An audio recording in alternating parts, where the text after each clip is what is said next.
بسم اللہ الرحمن الرحیم۔ السلام علیکم ناظرین، مہمان کی عزت اور احترام اور خاطر تواضع کرنا انبیاء کرام علیہ السلام کی سنت ہے، اگرچہ میزبان اس سے واقف بھی نہ ہو۔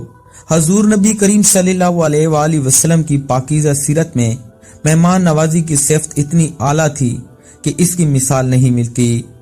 آپ صلی اللہ علیہ وسلم کی حیات مبارکہ ایسے واقعات سے بھری پڑی ہے جن میں آپ صلی اللہ علیہ وآلہ وسلم نے مہمان نوازی کی اعلیٰ ترین معیار کا نمونہ قائم فرمایا۔ ناظرین، یہاں حضور اکرم صلی اللہ علیہ وآلہ وسلم کی مہمان نوازی کے چند واقعات ملاحظہ فرمائیں۔ حضرت ابو رافع رضی اللہ تعالی عنہ فرماتے ہیں، ایک شخص حضور صلی اللہ علیہ وآلہ وسلم کا مہمان بنا۔ اس وقت آپ صلی اللہ علیہ وآلہ وسلم کے پاس کوئی ایسی چیز نہ تھی جس سے اس کی مہمان نوازی فرماتے۔ آپ صلی اللہ علیہ وآلہ وسلم نے مجھے ایک یہودی شخص کے پاس بھیجا اور مجھ سے فرمایا کہ اس سے کہو، محمد صلی اللہ علیہ وآلہ وسلم تم سے کہتے ہیں کہ میرے پاس مہمان آیا ہے، اس لیے مجھے رجب کا چاند نظر آنے تک آٹا قرض دے دو۔ یہودی نے کہا، اس وقت تک آٹا نہیں ملے گا جب تک کوئی چیز گریوی نہ رکھو گے۔ میں حضور اقدس صلی اللہ علیہ وآلہ وسلم کی بارگاہ میں حاضر ہوا اور انہیں یہودی کی بات بتائی تو آپ صلی اللہ علیہ وآلہ وسلم نے فرمایا، اللہ رب العزت کی قسم، میں آسمان میں بھی آمین ہوں، زمین پر بھی آمین ہوں۔ اگر مجھے آٹا قرض دے دیتا یا بیچ دیتا تو میں ضرور اسے ادا کر دیتا۔ اب تم میری لوہے کی ذرہ لے آؤ اور اسے گریوی رکھ دو۔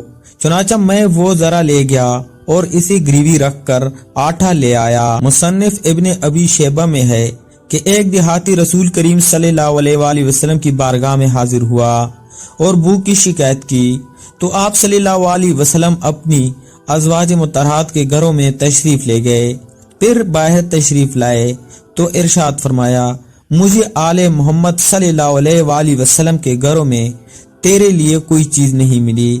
اسی دوران کسی کی طرف سے آپ صلی اللہ علیہ وآلہ وسلم کی بارگاہ میں بنی ہوئی بکری پیش ہوئی تو اسی دیہاتی کے سامنے رکھ دیا گیا۔ نبی رحمت صلی اللہ علیہ وآلہ وسلم نے اس سے فرمایا، تم کھاؤ۔ اس نے کھایا اور پھر عرض کی، یا رسول اللہ صلی اللہ علیہ وآلہ وسلم، مجھے بھوک کی تکلیف پہنچی تو اللہ تعالیٰ نے آپ صلی اللہ علیہ وآلہ وسلم کی دست اقدس سے مجھے رزق دے دیا۔ اگر پھر کبھی ایسا ہو اور میں آپ کی بارگاہ میں حاضر نہ ہو سکوں تو کیا کروں؟ ارشاد فرمایا، اے اللہ، میں تجھ سے تیری فضل اور تیری رحمت کا سوال کرتا ہوں، کیونکہ فضل و رحمت کا صرف تو ہی مالک ہے، بے شک اللہ تجھے رزق دینے والا ہے۔ ایک بار ایک یہودی ہمارے پیارے نبی محمد صلی اللہ علیہ وآلہ وسلم کا مہمان بنا۔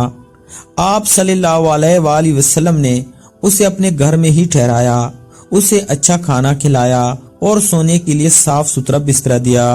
یہودی ہمیشہ سے مسلمانوں کے دشمن رہے ہیں۔ یہ یہودی بھی حضور صلی اللہ علیہ وآلہ وسلم کو ستانے کا ارادہ لے کر آیا تھا۔ اسے رات کا کھانا کھلا کر حضور صلی اللہ علیہ وآلہ وسلم اپنے حجرے میں تشریف لے گئے تو اس نے بستر پر پیشاب کیا، گندگی پھیلائی اور صبح ہونے سے پہلے بھاگ گیا۔ صبح ہونے پر حضور صلی اللہ علیہ وآلہ وسلم مہمان کا حال پوچھنے تشریف لائے تو یہودی کی شرارت کا حال معلوم ہوا۔ آپ صلی اللہ علیہ وآلہ وسلم چاہتے تو سوار بیچ کر اس شریر یہودی کو گرفتار کروا سکتے تھے، لیکن آپ صلی اللہ علیہ وآلہ وسلم نے صبر کیا اور اپنے مبارک ہاتھوں سے بستر صاف کرنے لگے۔ اب اللہ کا کرنا کیا ہوا کہ جس وقت یہودی وہاں سے بھاگا تو گھبراہٹ میں اپنی تلوار وہیں بھول گیا۔ راستے میں تلوار کا خیال آیا تو واپس پلٹا کہ شاید ابھی وہاں کوئی نہ آیا ہو جہاں مجھے ٹھہرایا گیا تھا، اور دیوار کے اوپر سے اندر جھانکنے لگا۔ یہ وہ وقت تھا جب اللہ کے رسول صلی اللہ علیہ وآلہ وسلم اپنے مبارک ہاتھوں سے بستر دھو رہے تھے۔ یہودی کی اپنی قوم کے سرداروں کا یہ حال تھا کہ غرور کی وجہ سے وہ اپنا جوتا بھی خود صاف نہ کرتے تھے، اپنا معمولی سے معمولی کام بھی غلاموں اور کنیزوں سے کرواتے تھے، اور یہاں دونوں جہانوں کے سردار گندے بستر کو اپنے مبارک ہاتھوں سے دھو رہے تھے۔